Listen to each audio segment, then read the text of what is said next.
আমি ফজরের ওয়াক্তের মাত্র 20 মিনিট আগে উঠি, আধা ঘন্টা আগে উঠি, আধা ঘন্টা আগে উঠার পর ওযুটা করি, এখনো 20 মিনিট আছে, 20 মিনিটে আমি 4 রাকাত তাহাজ্জুদ নামাজ পড়ি, আর 4:26 ফজরের সময় আমি 4:30 ফজরের আযান দেই, 5টায় জামাত করি।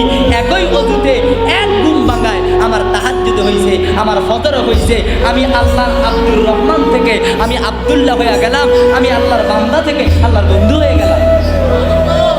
একটু চেষ্টা করলে সম্ভব, একটু চেষ্টা করলে। যেই উঠে না, এখন উঠতেন আধা ঘন্টা আগে উঠবেন, 3টা বাজে উঠার দরকার কি? আর যারা মনে করেন যে আমি পারবো, তো 3টা বাজে ওঠেন না, বলতে থাকেন না আল্লাহর কাছে, মোনাজাত করতে থাকেন না, 1টা বাজে ওঠেন না। অসুবিধা কি? বুড়া মানুষ ঘুম পাতলা ঘুম হয় না, তারা উঠতে পারবে না। জোয়ানটা কত ঘুমতেইলেও ঘুম পাবে না, ঠিক না? তা আমরা এই নিয়ম অনুসরণ করলে চলে। শোনেন, বহু বিপদের সম্মুখীন হয়েছি জীবনে, বহু মসজিদে চাকরি করছি জীবনে, বহু মসজিদ থেকে 1.5 বছর 2 বছরের মাথায় চাকরি বিদায়, গেট আউট।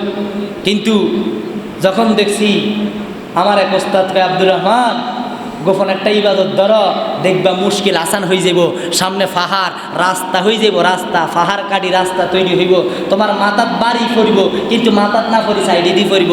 আমি দেখছি তাহাজ্জুদ পড়ছি আজকে 5 বছর 6 বছর, এই 5 বছর 6 বছরে জীবনে আল্লাহ যা দিছে বিগত 25 বছরে তা দিছে না। সুবহানাল্লাহ কর।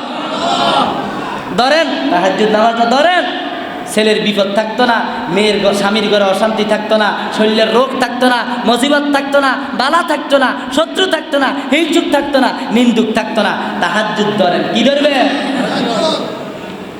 আল্লাহ আমাদেরকে ফরাত তৌফিক দেন, আমিন।